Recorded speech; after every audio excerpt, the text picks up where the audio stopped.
On Wednesday afternoon, I pick up the children from school. It's like the lines at Disney. And just when you think you're getting close to the school, they take you around another building. Slowly moving forward, I eventually made it to the front of the line and found Dustin and Sarah waiting for me. Now that they are 13 and 14, I'm not allowed to show any affection. Ugh, disgusting dad. What if my friends see you doing this? Yes, they have reached the age where I work as a driver, an ATM, and a food bank. I answer the phone on Wednesdays because Hannah has her weekly project review.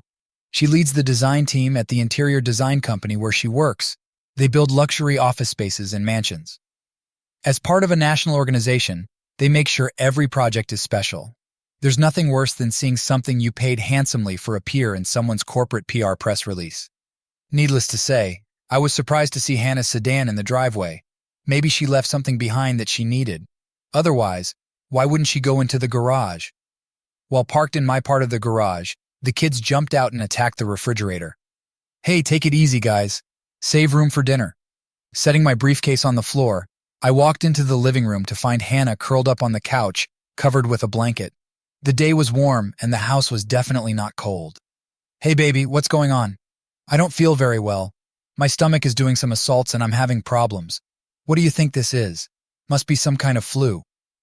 Okay, so why aren't you in bed? I was, but I had an accident. Could you please change the sheets? Taking 2 steps into the bedroom, I realized what had happened to her. I went out to the garage and grabbed a nose clip and some latex gloves.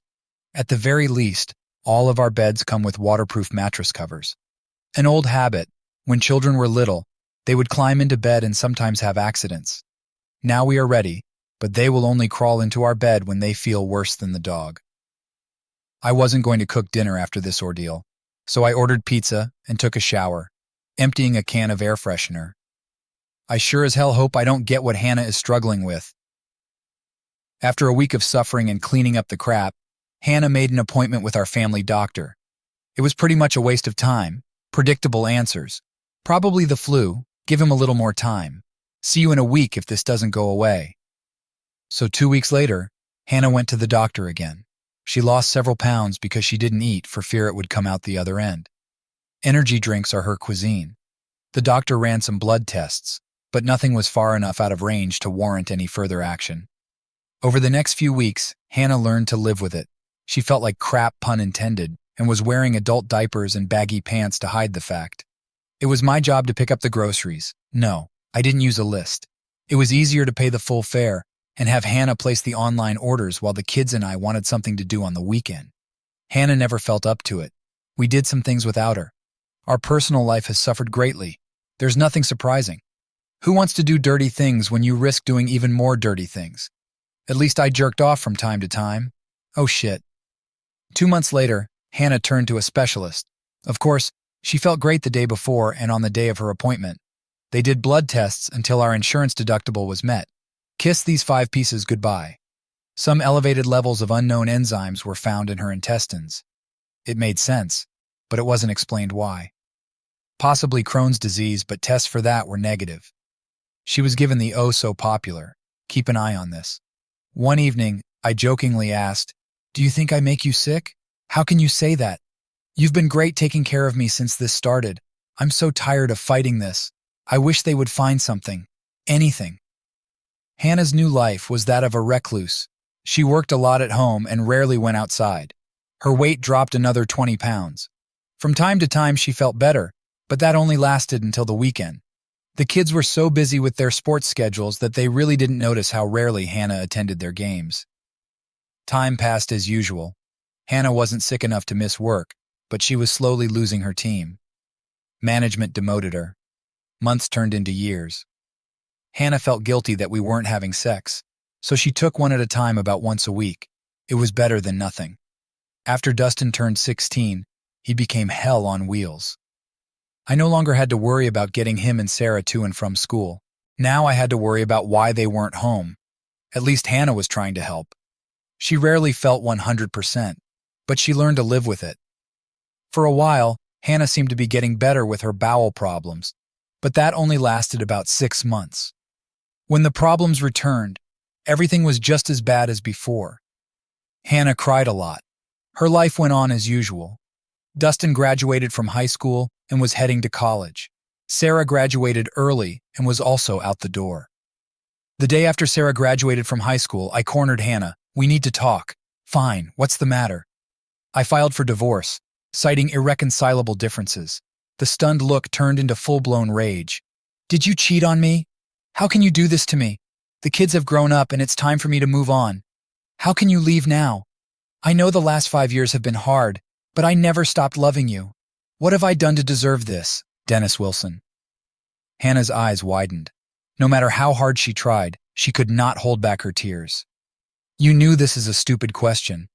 I was just biding my time until the kids left for college. It was cheaper to support you while they lived at home. I hope it was worth it, but John, that was many years ago. We've already been through this. I'm sorry. I was wrong and shouldn't have done this. Cry me a river of tears, wrong or not. You did it and felt no remorse. Heck, you even contacted him again once you felt better." "Back off." As soon as I moved, Hannah instantly perked up. She no longer suffered from intestinal problems. I really made her feel sick. We sold the house and split the profits. I thought I could avoid counseling, but that wasn't the case. The result remained unchanged. I would rather take a chance on a new search than continue with a known cheater.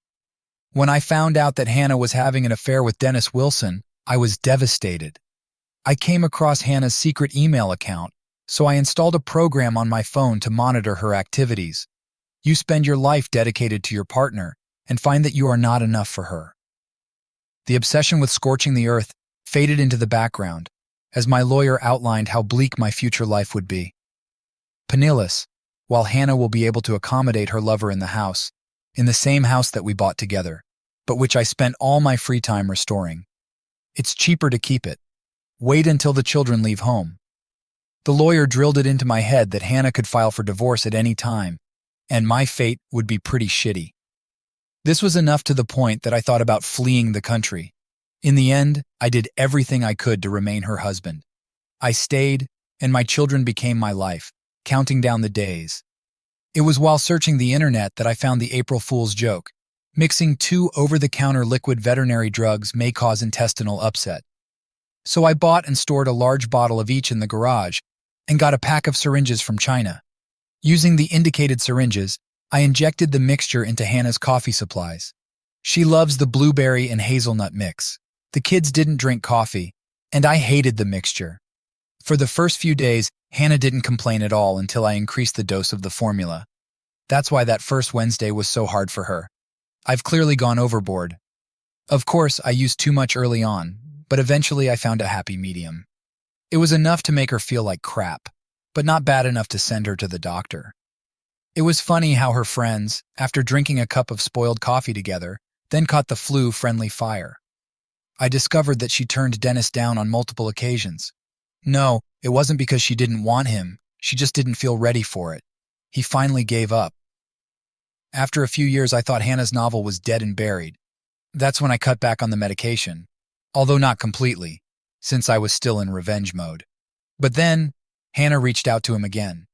I increased the dosage and Hannah relapsed.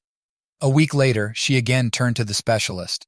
The day before and on the day of her appointments, I made sure Hannah used conditioned coffee. Although she claimed that she was devastated and unprepared for my divorce petition, I was not moved by her tears. It was only after I gave her the investigator's report from 5 years ago that she realized how serious I was. Dennis's wife received a copy and named Hannah in her divorce petition. I made sure all of Hannah's friends and family received copies, which caused my phone to stop ringing. I was no longer the uncaring, heartless bastard who abandoned a hopelessly ill Hannah in her time of need. Dennis suffered greatly during the divorce. Now he eats ramen noodles and drinks water, while his ex-wife entertains his replacement. I find this to be revenge enough. As much as I'd like Hannah to know how I did it, I'm afraid I may have crossed some legal lines. So I grin a lot. Will I get married again? Most likely no. Maybe, who knows? I can't even enjoy dating without fearing the heartbreaking pain Hannah caused me. Time heals is my last hope.